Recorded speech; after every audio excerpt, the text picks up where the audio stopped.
Bitcoin and the rest of the markets are melting as the Fed seeks hawkish stance. Question everything, trust nothing. Welcome to Debate Crypto.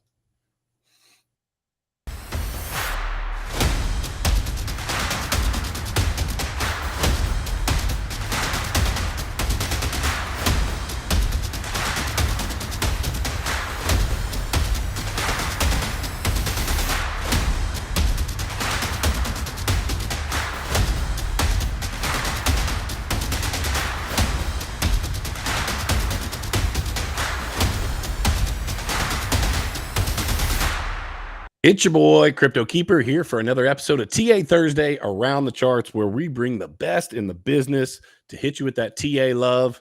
Markets are melting today, as I alluded to or said outright here in the start of the show. So we're going to find out why. We've got two of the experts on the panel today. One of them's Army Piper. Army, how you doing, brother? I'm doing great, brother. How you doing, man? Glad to see you as per the usual. And we've got none other than CVO Crypto. CVO, what's going on, brother? What is going on? Good to be here. Thank you. Glad to hear you, dude. Let's have some fun today, gentlemen. If you guys are not already following Investing Bros, if you are not following CVO over at Leading Crypto, make sure that you give them a follow. Their link is down below in the description, so make sure that you do that. Smash the like, turn on the bell notifications, not just for us, but for them as well, so you guys can check out all their content as it continues to come out. All right, let me jump into the chat real quick. This man's been first like 3 days in a row, so we got to give him some props. Green Day Profits in the house, said first in chat. Let's go. Glad that you're here, brother. This man's holding down a full-time job and still first in the chat almost daily, so big shout out to Green Day Profits. Who else is up in here? We got Bart Famoshi, OC Pet Doctor. We have got Anthony, says, what's up, Keeper? What's going on, Anthony? Glad that you're here. Sean's in the house. New World Crypto. Good to see you, brother.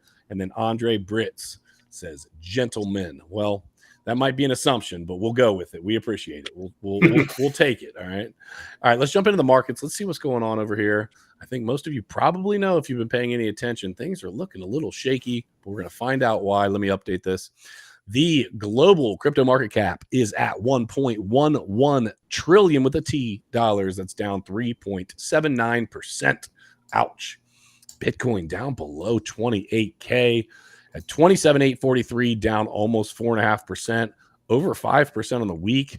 ETH is bleeding out as well, down almost 5% at $1,733. I mean, shoot, we even got Tether down a little something, but that's actually expected. But yeah, BNB down at 225. Everything's down, guys. I mean, we are just red. Let's see if we find a green here. Hold on a second. Oh, here we go. Cosmos. We got to go down to number 25. It's up 2% today. That's the first one that is not red in the top 25. So, yeah, we are struggling a little bit, boys. Before we get into the questions, gentlemen, let me just ask, yes or no, was this expected? Army? Yeah, pretty much. Yeah. I've said my lows that we could hit down in the 20,300.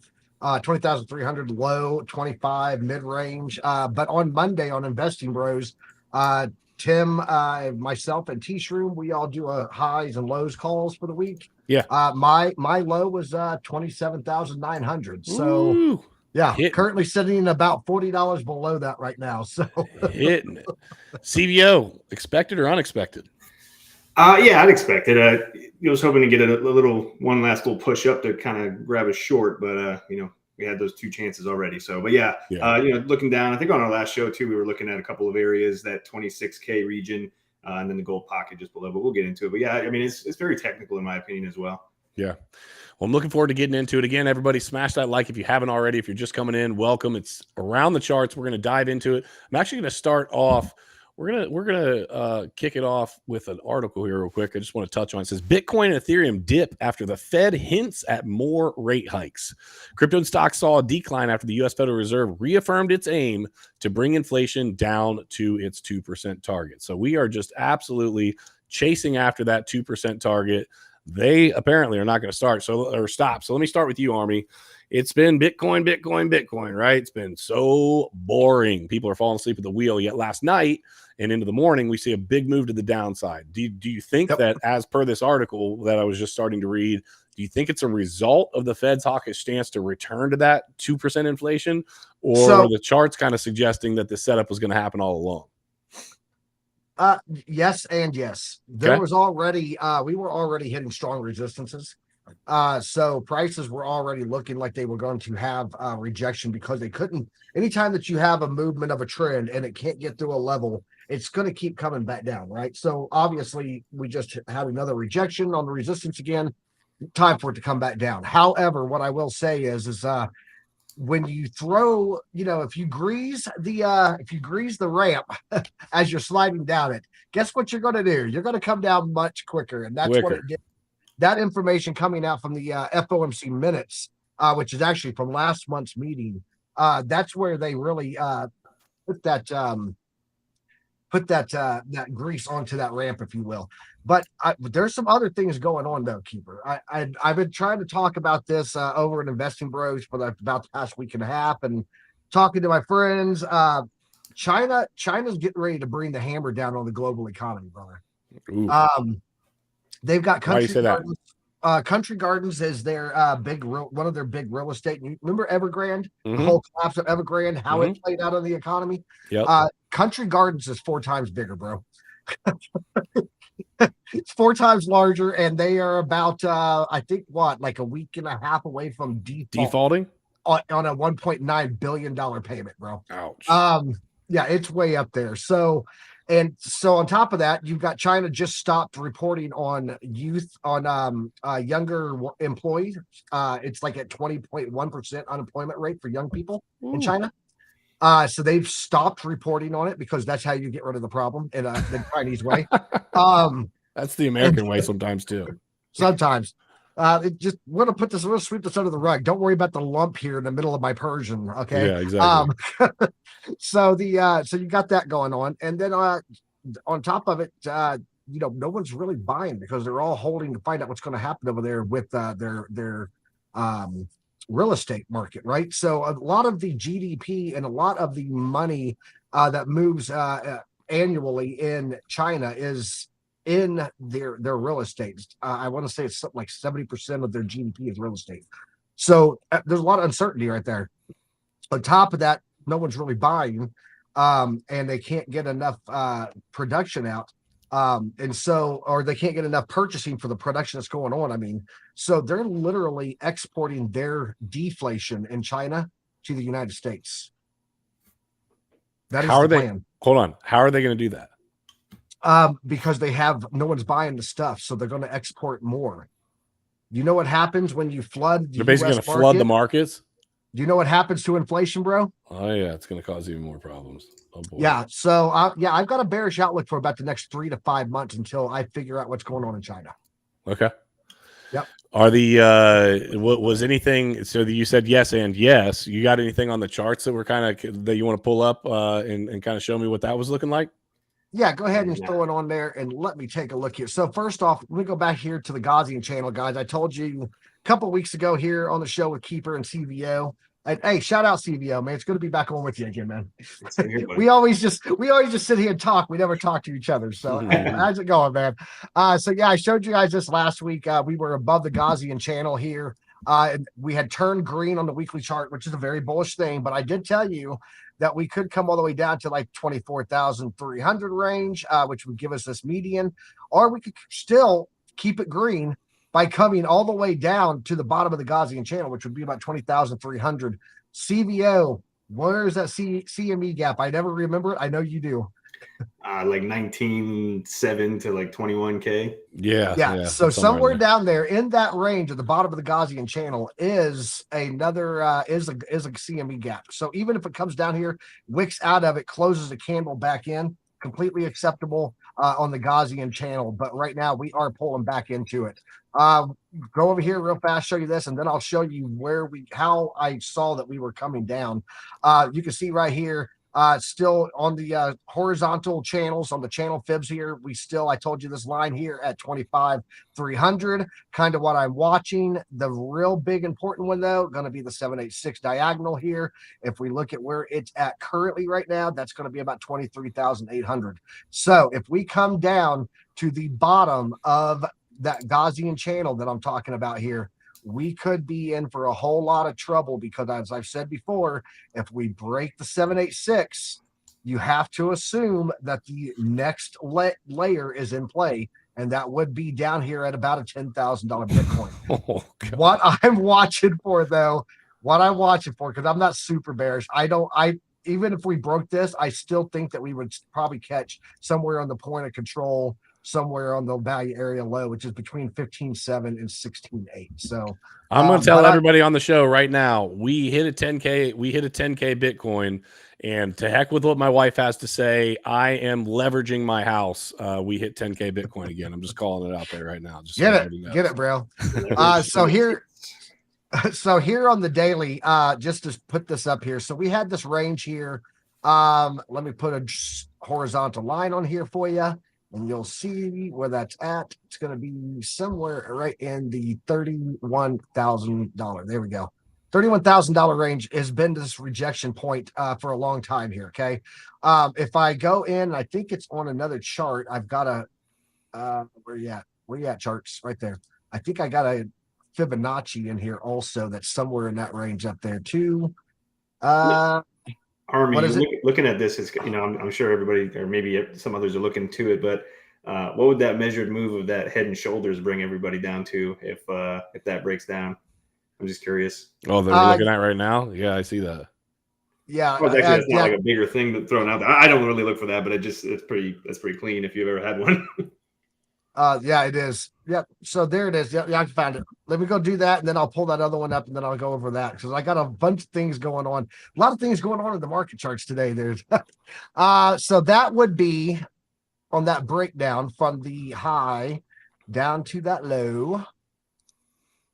Let's see if we break this, which we are kind of breaking it right now. That puts it down at a 19.6. That's right down there, closing that CME gap. So there you go. There's the head and shoulders on that one. Also, what we also have here, guys, is so that 31,000 range back here, previous range that we had a bounce on or rejections on, and then we had a rejection. So here we are. So this was telling us we had a lot of resistance above us, likely to go down. When you look at the downside, like I was saying, FOMC minutes coming out, stuff in China coming out, all the FUD kind of greases that ramp. I knew it was going to be coming down. That's why I was calling 27.9 at least, because that would be my trend line. And if we bounced here, that would have been a great entry. But I'm now watching for us to come down. I'm looking at the daily chart here. I've got EMAs sitting here. These 300 to 50, the 100, 200. So that goes in green, yellow, orange, red. Pardon the order. We do have right here coming in for the 200 moving average on the daily coming in at 26,900. We are sorry, my bad. 27,300. We have the 300-day moving average at about 26,900. So yeah, that would generally be a really bad thing. The 300 to break the 300 would be a really bad thing to break, right? I mean, you could possibly have a free fall from there. Right? On the daily, not so much. On the weekly, absolutely. Because the only time if you look here on the weekly at it, that was where we had our drop down to. We retested it, came down, set our all-time or our cycle low, I should say, down there at that 15,500. That was when we broke. You can see here's nice retest on it. If we come down and do that, man, that's 22 grand. That's $22,000 Bitcoin right there.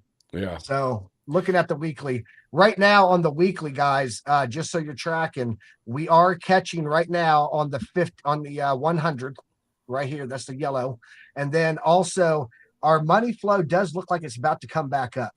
One thing that concerns me, though, do you see how on the MVP oscillator here from Chart Prime, when it starts to turn purple? Let me bring this into focus here. So here we went to purple, right? Look what happened. Here we went to purple, right? Look what happened. Here we went to purple after coming up and going blue a little bit. Look what happened. We went purple here. Oh, nope. Here we came down a little bit and tested that cluster of the EMAs. Look, we're going purple right now again, guys. Yeah, like, and this is on a weekly chart. So I'm telling you, even the RSI on Heikinashi, RSI primed here. This is an RSI, but put into candlesticks. That Chart Prime made it completely free. But on the downside here on Heikinashi, you can see we still have a lot of room to go here. I mean, even if we bounced here on the 0 line on it, or the 50% line, I should say, we would still have downside and maybe catch either that 27 or the 25.5 range, sitting there on either the 50 EMA or the 200 EMA. So there, even if we came all the way back down to the 30 range, like we've done historically in the past, then I'm pretty sure that you're looking at least 21.7 to 22K. Yeah, it looks like the market is really trying to head back towards that possible gap that we've been talking about. We've been talking about on Debate Crypto for a while, myself, Crusader, and both, combined with other people coming on the show, that just there's pain coming, and it's been so boring that I think people are like, well, is that actually going to happen? Is it actually going to happen? I don't know if it is going to be right now. We could listen. These markets love to play games with people. These market makers love to play games. So this could be, just a little fake out, kind of test some convictions. But we were talking earlier today to Gary Cardone, and he made a really good point as more of a long-term outlook. And he said, Keeper, let me ask you a question. Do you know anybody that you could reach out to right now directly that would sell you a $28,000 Bitcoin? And I said, probably not. No. Right. And he said, okay, why do you think that is? Well, because the people that bought it well before that have the conviction that it's going well beyond that. And the people that bought the freaking top, unless they need it for their rent money or mortgage or whatever, hell no, they're not going to sell because they are in the freaking tank right now. It just doesn't make a lot of sense. And he was like, so what's your thesis? What's the outcome of that? I was like, well, I think that people believe that this is going to rocket at some point. And I couldn't agree more. I'm really looking forward to it. So I just want to kind of tell everybody, this is crypto, right? This just is how it is. The economy sucks right now. I mean, if you look across the board, the S&P's down, gold's down, silver's down. I mean, everything is down right now. So yes, don't be surprised at all. The risk on assets are going to probably continue to get hit a little bit. It also doesn't help when you've got a 6 month T-bill right now that's paying like 5.15%. Yeah, because people are flocking over to it. Yeah, why not? Right? Let me go throw my money in here for 6 month lockup for a guaranteed over 5% and protect all of my money sitting over here in the risk assets. Yeah, because nothing else has been looking too good. Hey, CVO, let me do something a little bit different than we would normally do. Let's talk about when a trade goes against us. I know that you and Crusader, or maybe it was Crusader had the trade. I don't remember the specifics, but something between you and Crusader had a trade that you guys were talking through, right? Walk me through what that trade and what the targets you were looking for, and why do you think that the trade pushed against you? I think it's good for people to be able to see that you just can't win every trade, even when the setup looks like it's there. Yeah, it's a good example. So yeah, I've been kind of walking Crusader through on some things, and kind of just trying to give them some daily doses, right? Because I think that's the best thing to do is and I kind of let him do his thing, and then I almost am his verbal diary. We just messaging back and forth, and just after he makes a move, I'll be like, okay, what do you think went wrong, or where do you think you could have changed this, or blah blah blah, right? So the trade that you're talking about, was earlier today. So it's on Ethereum, and we'll kind of come. Well, let's see if I can do this real quick. So it was last night, let's just say, I think it was here. So we base a lot of things on time and volume and things of that nature, right? So yesterday we had our daily close at 8 p.m. and this is going to get real ugly real quick, but this is kind of what I was looking at. It's pretty good. Okay. So this was where we were at last night, right? So, you had the low, you came down. A setup that I was looking for is, short term to say the least, and then had a couple of targets overhead here. So at this point, it's tough to look for shorts once the market's already been going down, even though, technically I was looking for this box down below us. But in the short term, right, if you're going to be getting into a trade, you can't just kind of start shorting into, the massive downtrend, because you could just very easily get wicked out. So yeah, this when new day started last night, we had a really nice little bit of a setup here. So dropped below the previous day low, right? So you essentially potentially had some stops right here. Granted, this was a low made right before the new day started, but we came up, we got a potential reclaim of the previous day low. Now, in theory, we had the ability here or the probability to run it back potentially to the daily open. We had our previous day value area low. You can see this little marking here. That's the daily pivot. That's actually, I think it remained untapped. Either way, this would have been basically the target zone short term.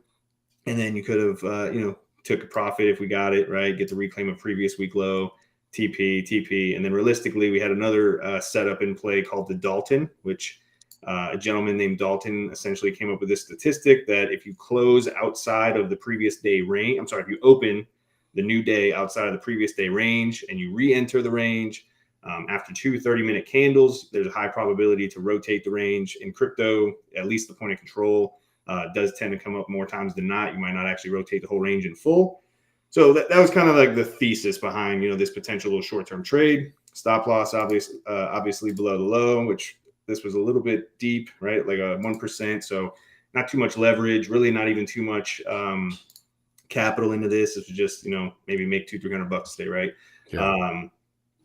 The thing that changed this for me, so Crusader had texted me, maybe 11 a.m. today or something.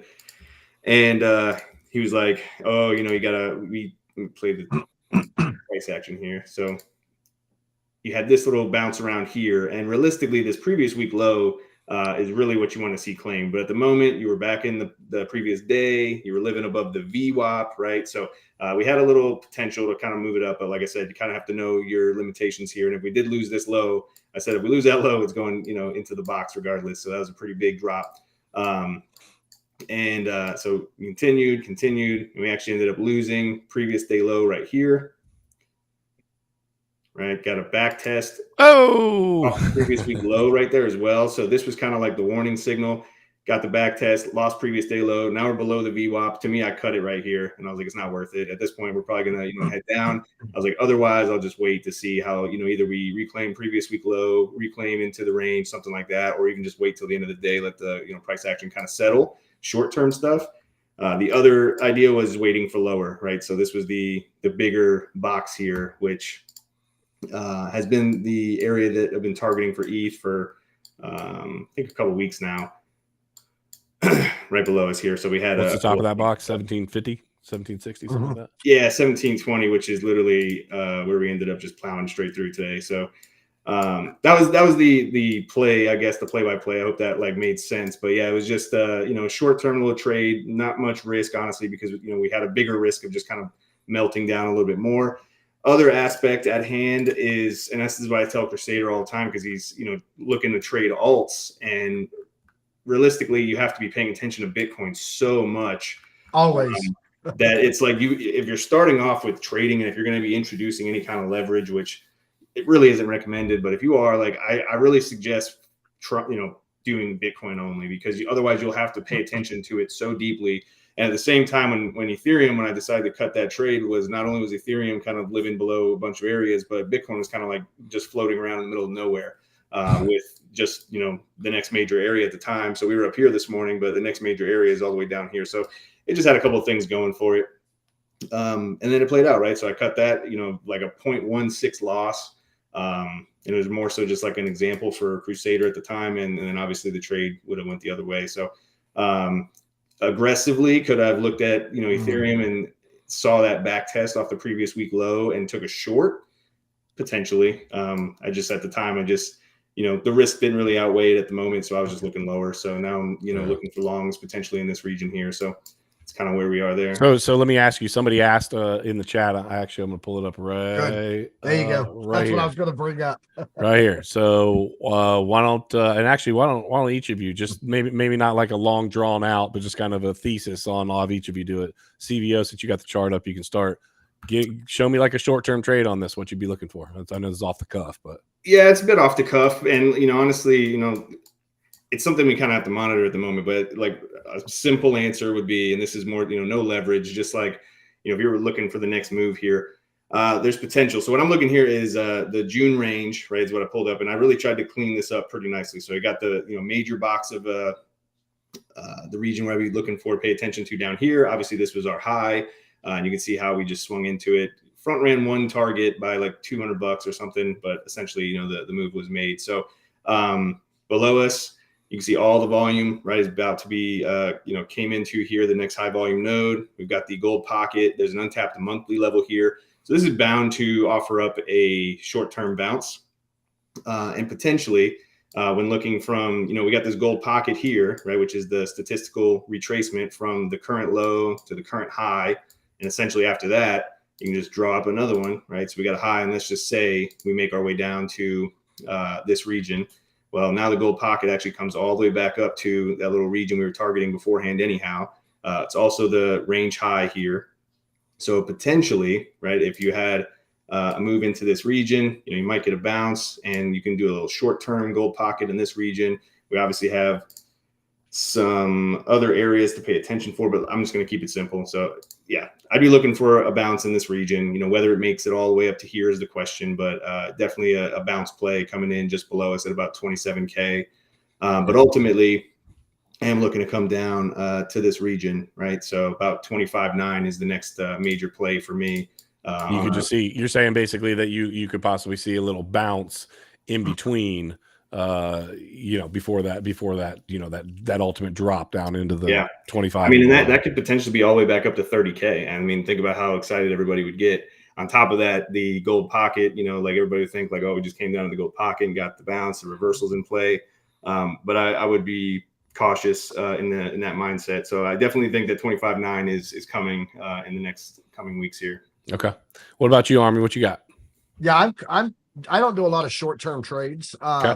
I'm more of a swing trader. But I will tell you guys, there are times that not having a position is a position, just so you know. Oh yeah. I'm gonna show some stuff on the charts here. Okay. And this is why I'm saying that. I'm looking at a 12-hour chart here. You can see down here on the MVP, when you get these green candles down here, this normally means that you're at a low point, for example, right here. That was that low point, had a little bit of upside. Right now, we're hitting almost at the zero line on this green candle here. And we also had a breakout from this auto-printed chart channel, rising channel here. There's the confirmed breakout, is that green dot there. And it has a smart target. It's what it's called. It's based on the momentum of the breakout, so on and so forth. It does a bunch of calculations. Well, that's this dashed white line right there. With you can see it's green. We've actually hit the target of the breakout of this. Me personally, I would say that we are probably prone to go up from here based on this, based on the fact that this is so low, based on the fact that this is so low, based on the fact that we've already hit the target. We are currently on this trend line. If I go over and I look at the, was it daily, I believe? Yeah, daily. We're in this rising wedge. We're at the bottom of it right now. So a lot of things are saying that it's looking prime for a long.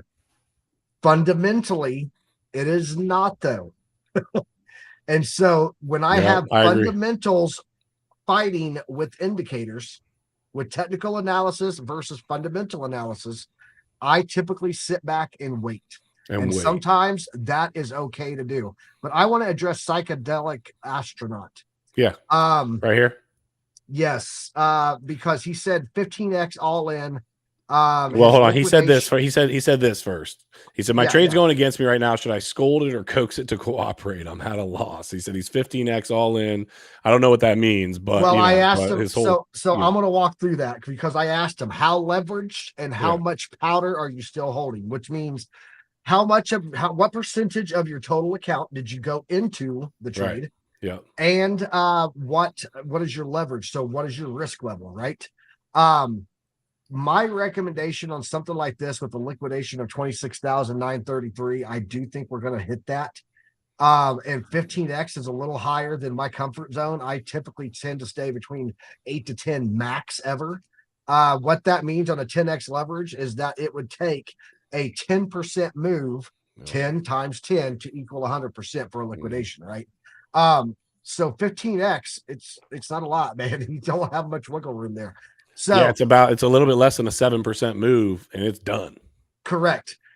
So with the risk being that high, I don't know how much money you've got in that, but I would probably cut my losses on that one. Yeah. For the future reference, don't go all in with your account.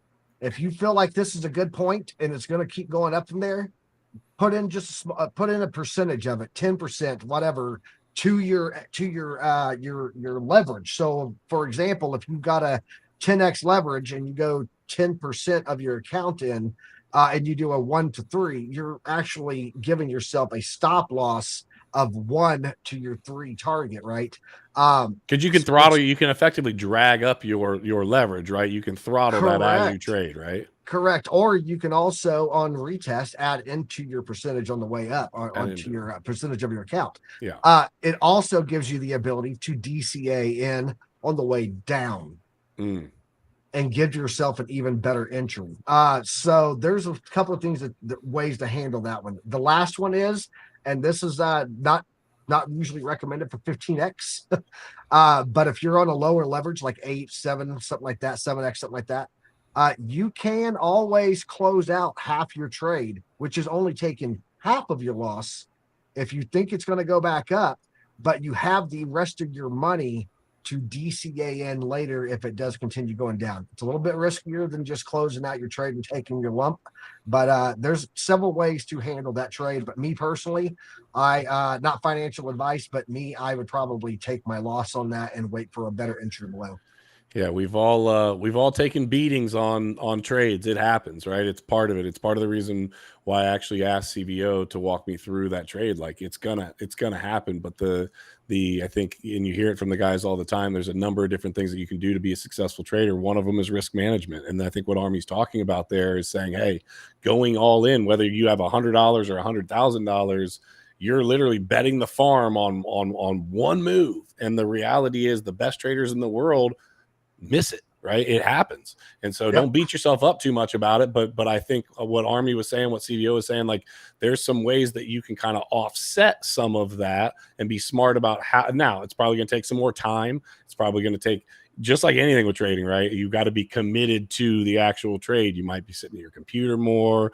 You might have to ultimately be adding or taking away or changing your leverage, or at your phone, you know what I mean? However you do it, you got to be paying attention. So good luck on that. I really hope that works out for sure. Green Day Profits actually, he makes a great statement. We learn from our losses. So I told someone on one of my shows one time on Tactical Trades, I said I make gains every single trade. I've never had a trade that I don't make gains. And because you're learning when you lose.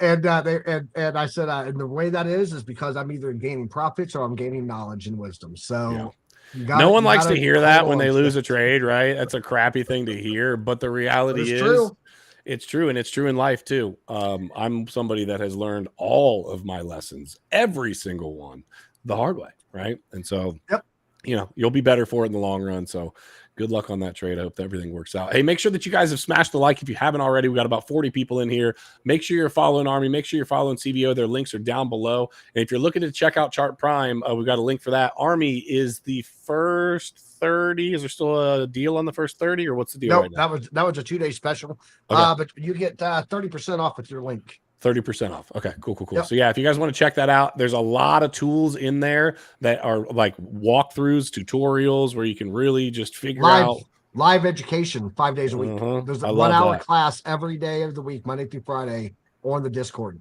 with the live instructor. So if you're really looking to learn how to trade, I like a lot of the indicators on there, and a lot of them seem to be a lot less, and maybe even some of them not at all lagging, which I really like. It kind of gives me an up-to-date, hey, this is what's happening. So if you want to check that out. Hey, I will tell you guys, never ever, if you need a little help from indicators, never get an indicator that's made by someone who doesn't trade daily, because they're making something that looks good, not something that works. And if you see them not using it in their trades, then definitely don't touch it.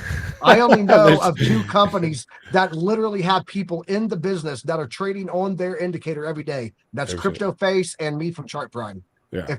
That's it. If you're not using the indicators that you're producing and selling to people on subscription, then it's probably not worth getting them. So I'll just put that out there. Shout out to CryptoFace. I like this comment. Bart Famoshi says, I would say be a casino, not a gambler. Well, Bart, you let me know how I can become the market maker. Okay. It takes a lot of capital, a lot of influence, and I'll be it. Right.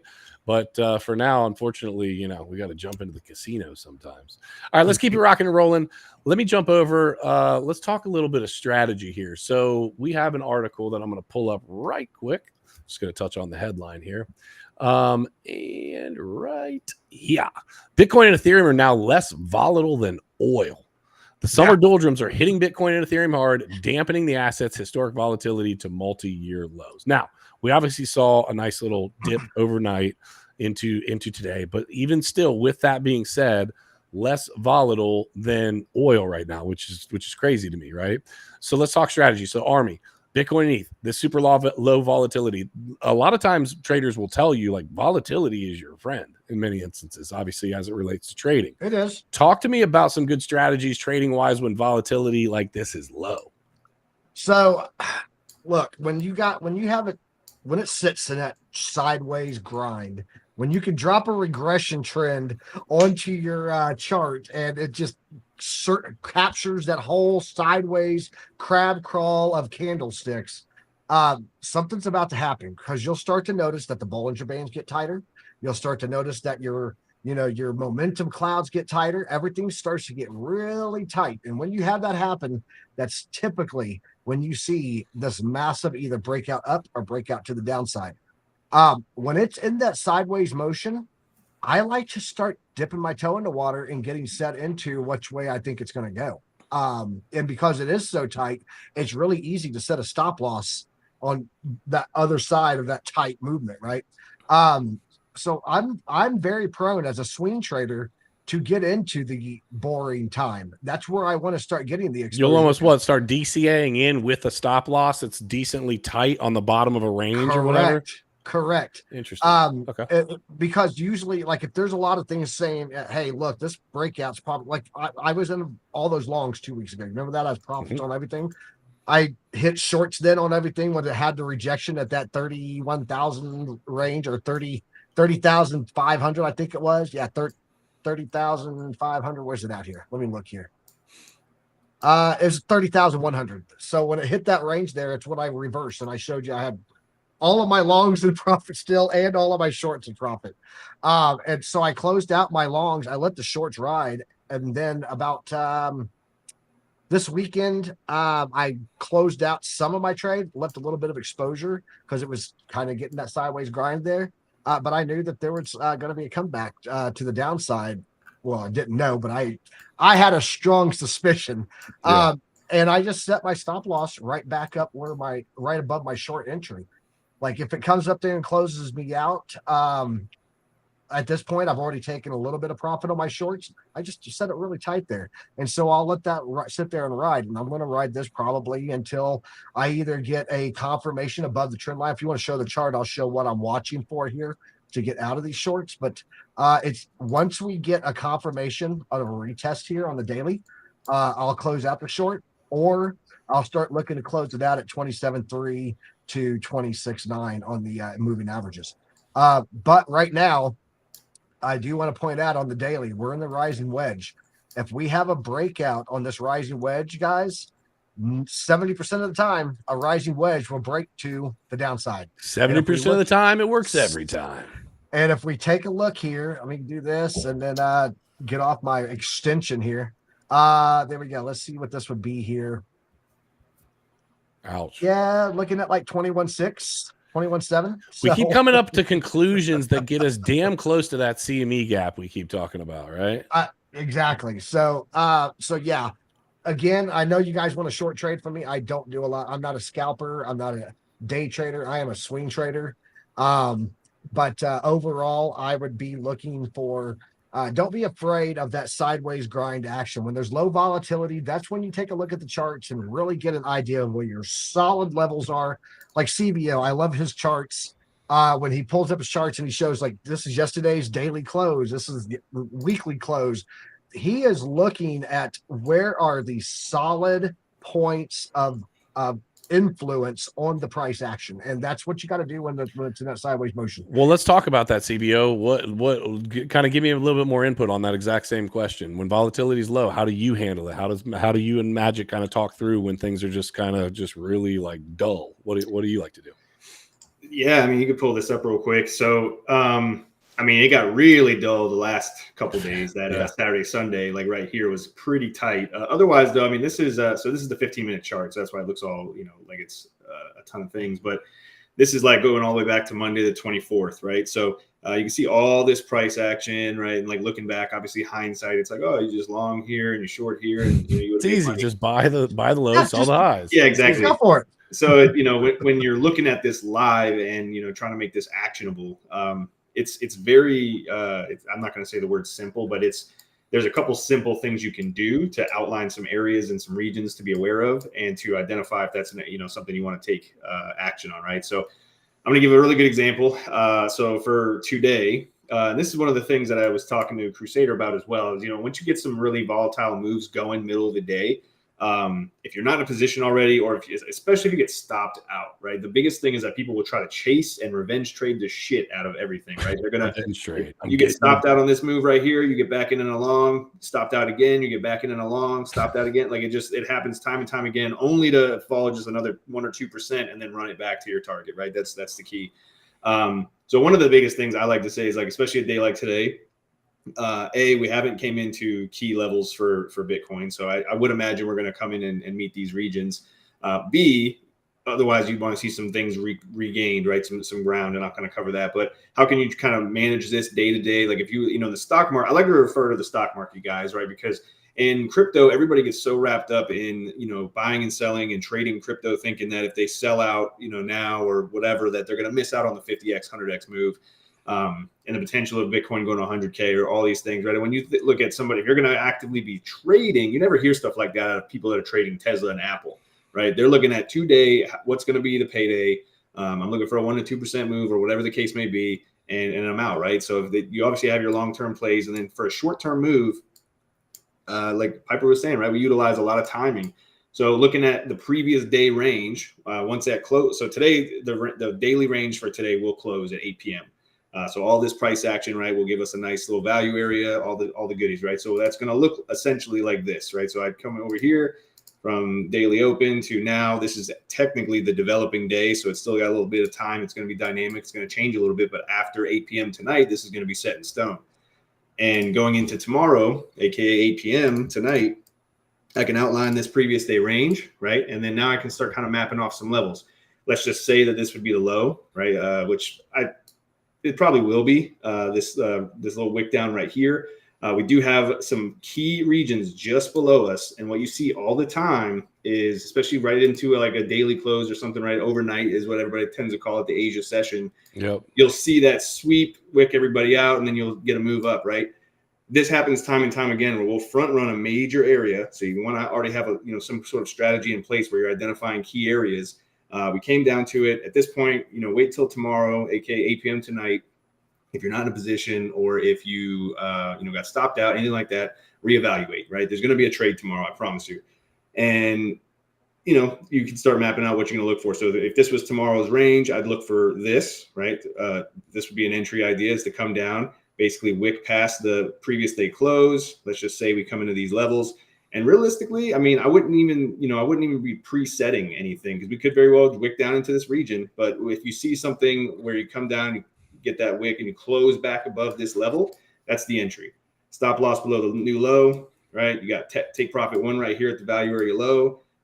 Depending on if you got that daily open, wherever that comes into play, that's going to be a take profit as well. You got at the time, this is going to be a naked point of control going into tomorrow. That's your volume target, comes right in. You'll have a daily pivot, right? So this is the average of price from the previous day. All these things are targets along the way, and very small move potentially, but when you're dealing with, this would be a big ass move actually, 4%. That would basically just erase everything from today. And realistically, we see that time and time again as well. Every time we get a big dump and you get those Bart Simpson patterns, or the big, quick move up, quick move down type stuff. A lot of times it's this: you get this huge move down into key support. Everybody gets scared, starts selling out, right? What do? We turn around, we wick below into the key level, back into yesterday's range, comes up and gets the mean reversion up to the average of price, and everybody's like whiplash. But this is a setup that potentially could take place tomorrow, right? I'm just throwing that out there, but this is what I look for daily, and that could go all the way down to a 1% move, and on a little bit of leverage, that's not too bad. And then otherwise, if you are and the whole range play game is you can trade the range until it breaks, so that last trade is going to go against you and you're going to get stopped out. And if that's the case, then you have to reevaluate. So yeah. And if you guys are looking to figure out, a lot more about what CVO was just going over, make sure you guys check out their Discord. Their Discord is rocking and rolling. They've helped to make a lot of people money. Obviously, never giving financial advice, just kind of showing what they're doing, teaching. You've got to learn and you've got to spend time to be able to do it. It's just like with the indicators. If you're looking to try to utilize indicators, well, you damn sure better understand them first. So if you go over, check out Chart Prime, cool, figure out how they work. And then go over into CVO and Magic Discord. Now learn some of the trading ideas that are happening. Then combine the two. Now you've got what we call confluence as it relates to like the educational side of trading, as opposed to just pulling a keeper saying, I feel like this one's going to go this way, so let me just jump in and check this out. You're not supposed to be rolling dice when you're trading. Okay. You might win once in a while, but I'm just telling you from experience, it has not worked out great for me in the past. I just don't have time to sit down and actively trade. So I just basically do a lot of sitting on my hands as well and DCAing. So smash the like if you haven't already. We got about 50 people in here. I appreciate each and every one of you for being here. It's a Thursday afternoon. You can be anywhere, but you're hanging out with us. So hopefully we're giving you the best information possible. I know that we're trying to. So yeah, just make sure to smash that like. Let me touch I'm gonna actually talk on this one real quick. So Grayscale boosts Bitcoin ETF team as potential ruling in SEC lawsuit nears. So I just want to touch on something. So they are absolutely just building their team that is going to be part of the ETF, the upcoming ETF. I think we all know that the ETF is coming. Okay. And a lot of people have asked, well, and I had somebody ask this on a TikTok live, I think last week, maybe this week, I forget which it was. They said, Keeper, how is let's say the BlackRock ETF gets approved, how is it going to affect things? And many of you maybe have already heard me say this, but I really stand by this, and I think this is important to understand. You've got two gentlemen in here that have been trading for a long time and have done very well with trading. Okay. Now let's move over into an institution like BlackRock, who has people making money hand over fist that actively not only have been trading and doing well for themselves over the years and understand how to trade, but they also have information that maybe a lot of other people don't have. They also might have more capital, likely have a lot more capital to play with, and they're able to effectively play with you as they play these markets. And what I mean by that is these big players are searching for and coming after anybody's money they can get. They don't care. Like, absolutely do not care. If they see an opportunity, they're going to take it. And so when people ask me how I think it's going to affect things, I don't think it's going to be as much of, oh man, it got approved, we're going to the freaking moon. I think it's actually going to raise the volatility within the ecosystem, because now we have all these fund managers that are actually like given the blessing to play the game, where a lot of them before have kind of had to back off of it. And now you got to play against the best of the best that also have the information, that also have all the money. I just want to ask you two, do you agree with my thesis there, or do you disagree? Army. I agree. And here's a prediction for you. You ready? 9 times out of 10, any major event that's coming up is a buy the rumor, sell the news. There's a dump on the actual day of. I can't even think off the top of my head of incidents where, hey, when this happens, it's going to moon. Did not happen. Can't even think of it. It's always been a dump. It gets priced in. Out of 10. It gets priced in. So here's what I think is going to happen. And then I'm going to give you the reasoning behind it, the logic behind it. I think when the ETF officially comes out, we're going to see a really nice pullback on the market on Bitcoin. Okay. Here's the logic on it. If I'm Larry Fink and I want all of my people that are investing in my company to get into my ETF, do I want them to buy $30,000 Bitcoin, or do I want them to buy $20,000 Bitcoin? Hey, you damn right you want them buying $20,000 Bitcoin. And I've got the money.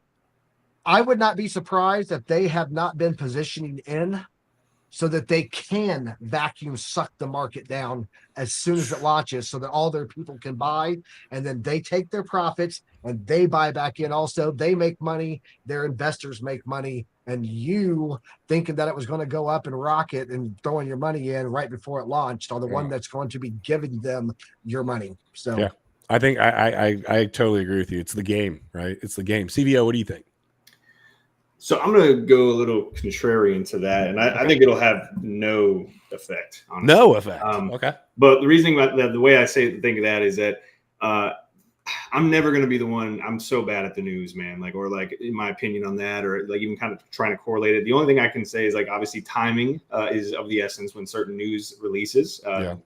And from the remainder of my life on this earth, I will always be able to backdrop the XRP news, right? So that's a perfect example of just an absolute nothing. There's one. Yeah.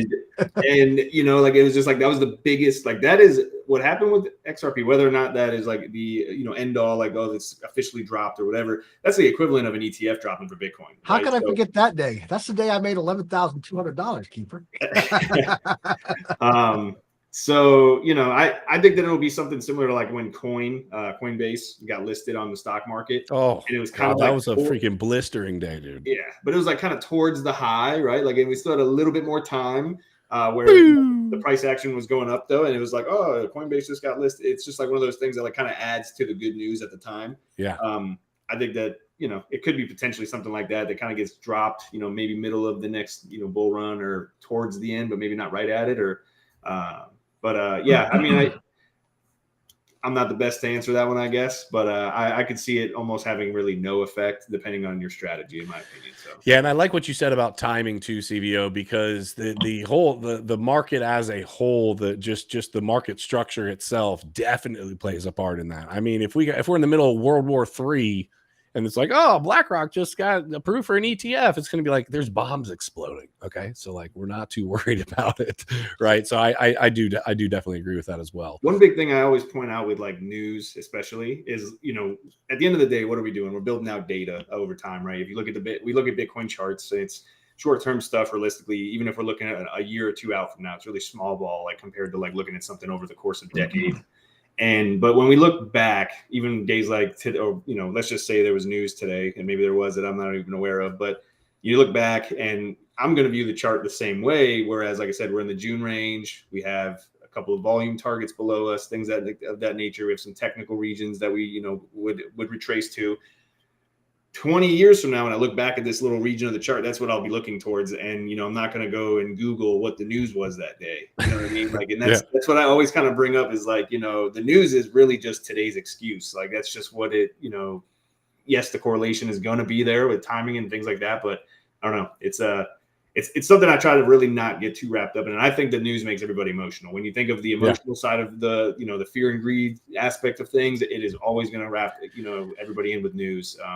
In my opinion. So yeah, no, and I think the news, just like in anything else, we don't need to talk financially even. I think the news is used so heavily, and I know everyone sees this, to manipulate people. Why would you not use it in financial markets? The facts are there that people do get emotional. What do they tell you to not do if you're trading?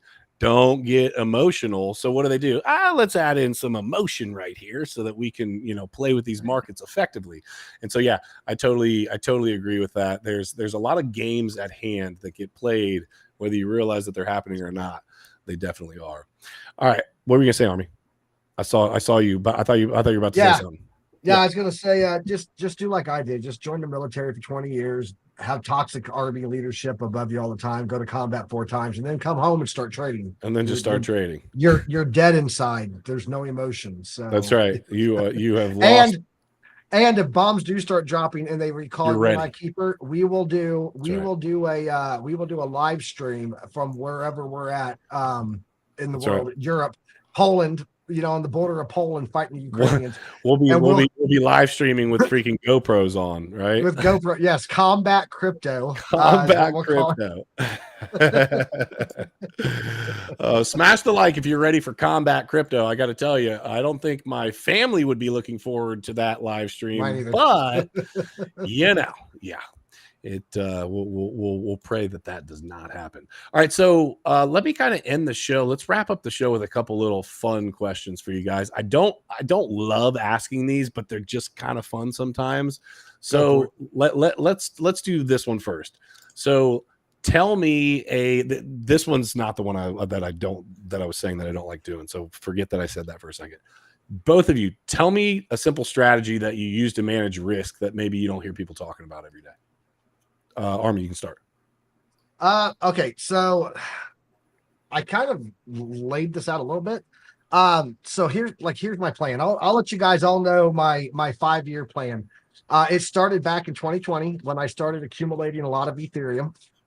It was actually Doge first, and then I sold all the Doge when I realized what Doge was, because I was still learning about what token utility was, right? Right. Moved it all into Ethereum. Unfortunately for me, I didn't realize that 4.25 million Doge would have made me a lot of money later on in the year, but it's okay. So I took that Ethereum, we staked a bunch of it. We invested a whole lot more waiting for the bear market, because like many, I got stuck in mindset of $100,000 Bitcoin was coming. And then this cycle, taking that knowledge and that wisdom, accumulated a lot of Ethereum and a lot of crypto. And so my plan is to handle my risk is when I see that we are definitively hitting support ranges, is where I will start going in with 10% at a time. And I'm going to be doing it on long trades, 2x on Bitcoin, Ethereum, Chainlink, XRP, and Doge. Because you can never underestimate Doge. Doge is my smallest one, just so you know. High risk, high reward, right? You're talking about adding. You're talking about adding to positions as that's happening, right? Correct. And I will move in 10% at a time. Okay. So like initially in 10%, holding 90% dry powder. Even if it pulls back a little bit, I can still DCA in on my entries. And because I'm doing so much in my entry of my 10%, for example, like 10% on my Ethereum is like 9 Ethereum for my 10% entry. Right, on a 2x leverage, which is 18 Ethereum, right? Right. Yeah. So it's a 50% pullback for me to even be at risk for liquidation when I'm still holding 90% of my portfolio. I like it. And I will run those in 2x longs through the entire bull run. It's a really interesting strategy because, you know, the reason I like it, I heard you talk about this once before, and I thought you might bring this up. The reason I've thought about this too, the reason that I like that so much is because, at least historically, when the actual, like when it's like confirmed we are in the freaking bull run, I mean, a 50% drawback or anything even close to it, and again, none of this is financial advice, ladies and gentlemen. Do not mortgage your home on some of these ideas when we're talking leverage. Okay, let's just be clear. No, I just do like I did. I made my wife work an extra year past her retirement so that I can put all this money in. Yeah, you're like, hey, we got money to make over here, so you're gonna get back to work. Nah, she's in it to win it too. So I like it. I like it a lot. CVO, what do you got? I guess I kind of touched on it earlier, but you know, when a strategy I don't feel like many people talk about is days like today, right? Where it really wasn't a crazy big move of a day, you know, 4, 5, 6, 7%, which I mean is I guess pretty big on Bitcoin, especially when you're coming out of the range that we came out of. But if you find yourself either not in a position or you got stopped out, I would, especially, you know, middle of the day, really any time of the day, but I would stop. You know, we refer to journaling a lot. Really like take a minute and do that, right? And it's like, it takes a minute. You know, there will be a trade tomorrow. Like even if you miss, you know, I missed a 4% drop today that I was well prepared for. You know, like I knew that, and I don't know anything, right? But like, you know, when we lost that previous week low, I was like, this is going down to 1720. I mean, like that's just the odds at this moment. But did I take the short? No, and that's okay, right? Like so. But that was a move of the day for sure, you know, 4 or 5% right there. Yeah, and for sure. But it's like, you know, what could I have done differently, right? So like now you go to your journal and you kind of like re-go over the day. My strategy is obviously different than many others, and even if you're looking at trend lines or a pattern or utilizing indicators, whatever your strategy is, there's no wrong strategy. It's just whatever yours is. You know, back test it to some sense to have some kind of probability for yourself and figure out where you went wrong. And then just wait till tomorrow, man. Wait till the new day sets, the dust settles. Because even right now we have like things are settling up where, you know, 1904 on ETH, you know, could very well be a target we run up to. But it's like, you know, we had to give it a minute and figure out if we're going to stop here, if Bitcoin's going to stop, are we getting reversals? Are we starting to put in some market structure changes? It takes time, right? So easiest thing, best thing to do from me is take a step back and literally just wait till the daily close and kind of reevaluate. So that's a word that people love to hate, and it's called Patience. Because like I said, not being in a position sometimes is a position for a trader. So, well, especially if you get, and the other thing is too, so I'm helping Crusader with this aspect, because I think that sometimes he gets a little, he could get wrapped up, and maybe he doesn't, but it happens to everybody, is that you lose a trade, or maybe you win like a great trade right off the rip. You come into it, you're up X amount. Well, then you go 3 back-to-back losses. And if you're messing around with altcoins, it can very easily happen, and it happens quick. And there's nothing worse than being up a certain amount and then now you're absolutely down.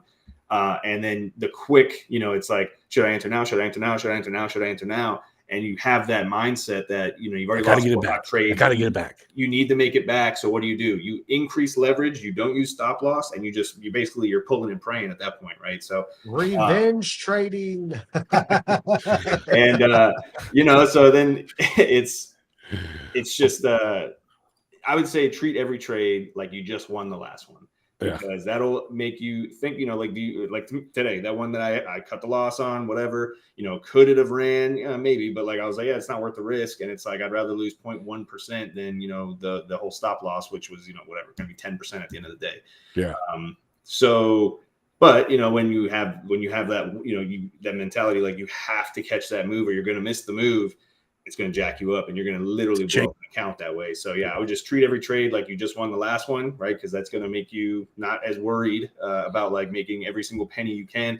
The other thing is too, a wise man once said that once you realize you'll always leave money on the table, you will start making, you'll start trading better. Like you're never going to capitalize. You're never going to catch every single move. Nope. You didn't catch the bottom in 2020, potentially, if you miss this $100 difference today, it's not going to make a big difference, right? Like, it's just like everybody goes for the today move when just the strategy is all you need. Just take a breath, and reevaluate. That's probably the best thing I could say. I like it. Set a rule. What's that? Set a rule. What this is right on what CVO was saying, but I actually have a rule for it. So I do 1 to 3. That's like normally my target. 1%, 1% risk, 1% to my stop loss, 3%, right? Gains, which, on a 2X, typically comes out like 6 to 8%.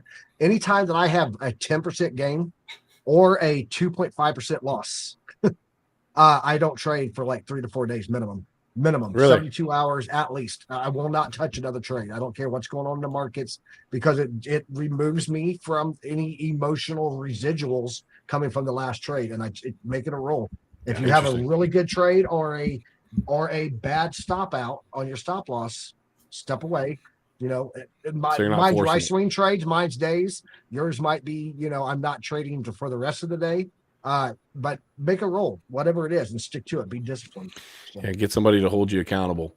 All right, let's end it up with the question that I hate asking, but I think it's always fun.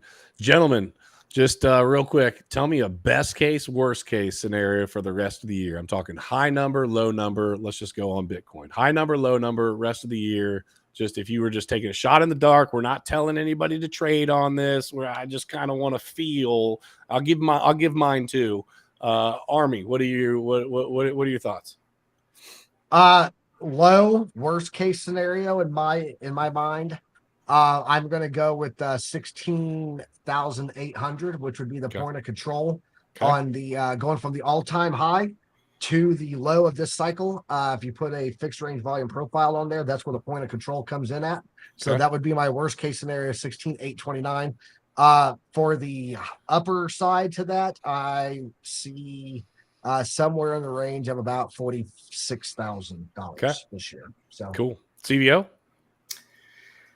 Man, let me show you something real quick. So speaking of point of controls, right? Because this is a good one. And yeah, like you said, this is just a thought experiment to say the least, right? So you see, I have this. That's ETH. Let's go to Bitcoin. So one thing I just want to point out, and obviously I could be wrong, and it's not something I'm going to be married to by any means, but it's just something I'll keep in mind personally, and I won't get greedy if we come down to lower levels, which I do assume we will. It's that CME gap, and we talked about it 4 or 5 times even today. Certain things that huge whatever head and shoulders pattern potentially lines up with it. Obviously it's like a huge low. There's many reasons why it does make sense to come down to that region. previous all-time high for 2017, whatever you want to make out of it. It is a technical target as well. One thing I want to point out that I don't think really anybody has an eyeball on we deal with naked point of controls a lot, right? So we utilize time, right? So when I say that is that we pull ranges based on timing because it's the only thing that you can actually tangibly measure, unlike a trend line that's basically, could be very, subjective, where like I could pull it, you could pull it, it's going to be something different. Time is time. It is what it is, right? So I pulled, like I said, the June range. June is already opened and closed. It's done. This is set. This is the range, right? This is the area we've been playing through. Obviously, there's one for July. Now there's one being built for August. There's quarterly ranges. There's 6-month, yearly, whatever the case, right?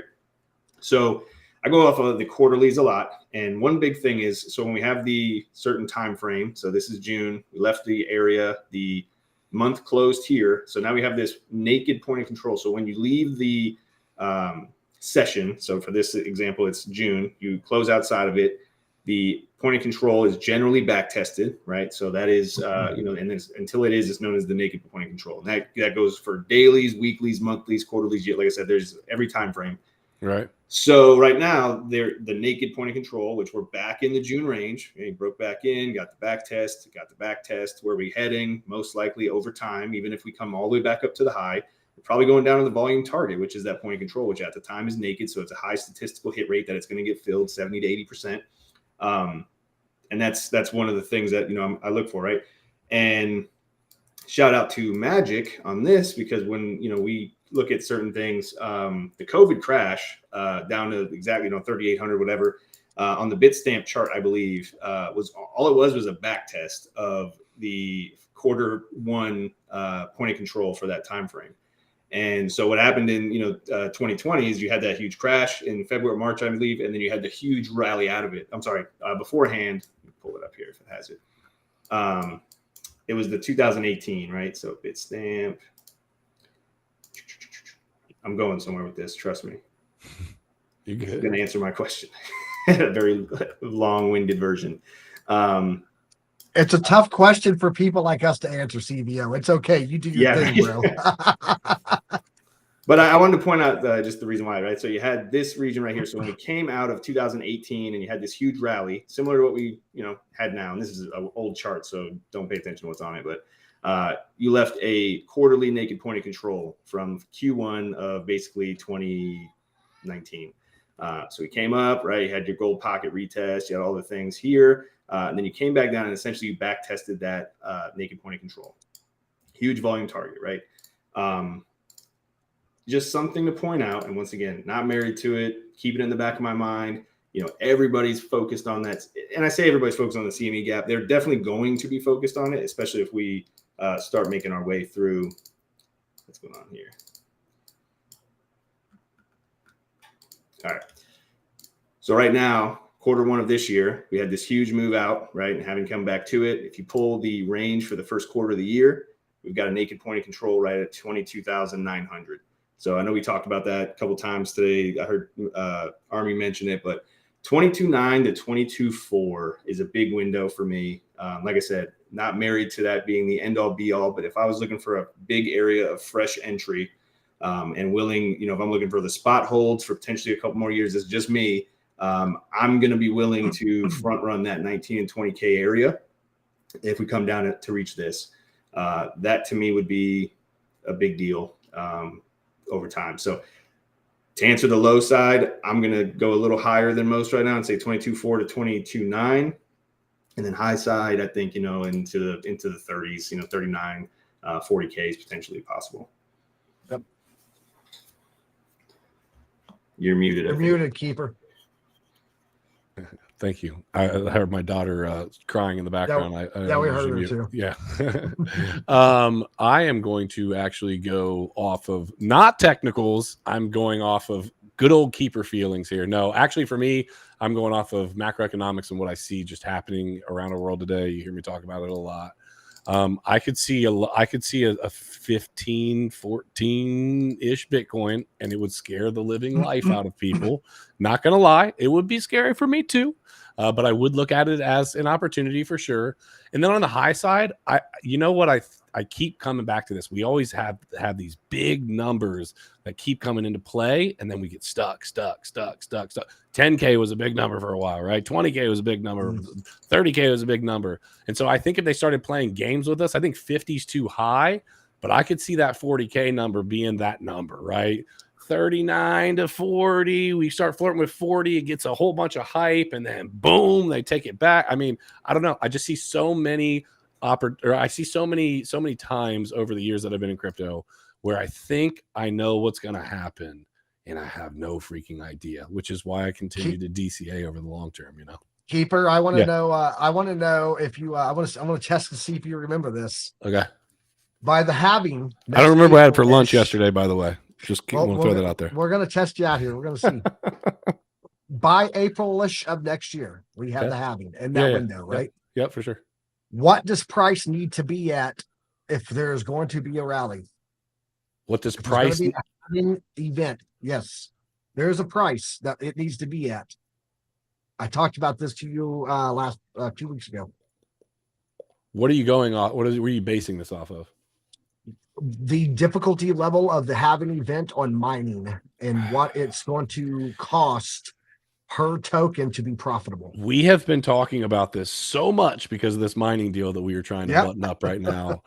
And we've worked through this so many different times, and there's also soft halvings, and the difficulty factor jumps every 2 weeks, and it doesn't always go in conjunction with the the price action. So there's definitely ups, downs, sideways, but I think it needs to be at 30K. I think 30K. That's it. Exactly.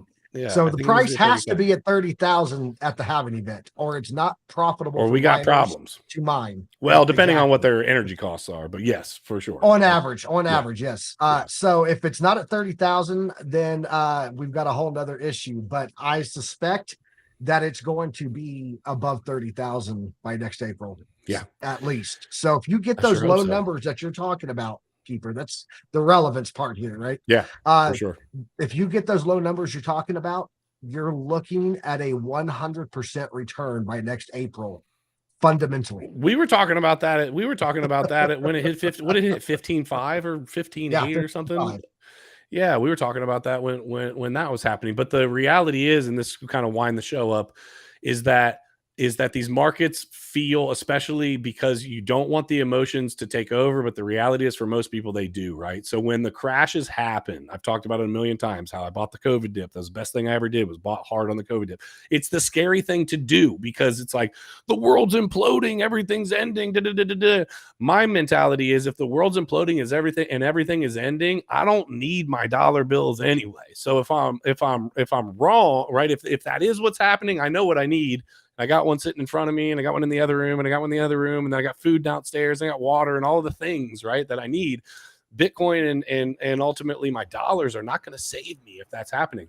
So that's when I feel like you can really afford, in my estimation, to make a big decision like that. But no doubt it's scary and it's counterintuitive. It feels good to buy when the price is ripping. Because people, it feels good, right? Because you wake up the next day and it's a little bit higher, and it's a little bit higher, and it's a little bit higher, and you're like, hell yeah, I'm the smartest guy on planet Earth, until you're not, right? Flip that fear to greed index around. That's what it should be. When it's greed, that should be when you're scared, and when it's fear, that's when you should be greedy. That's when you should be greedy. There you go. Well, Crypto fam, we love you guys. Thank you for being here. Make sure that you're following CVO. Make sure you're following Army. We have the links down below. Turn on the bell notifications. We are here Mondays and Thursdays at 3 p.m. and then Sundays at noon. We actually have Miss Teen Crypto coming on this Sunday at noon, so come check that out. We're going to do a weekly wrap-up, have a little fun over here at noon Eastern on Sunday. So, gentlemen, thank you for coming on. Everybody else, question everything. Trust nothing. And until next time, hodl like it's hot. We will see you soon. Army Vapor.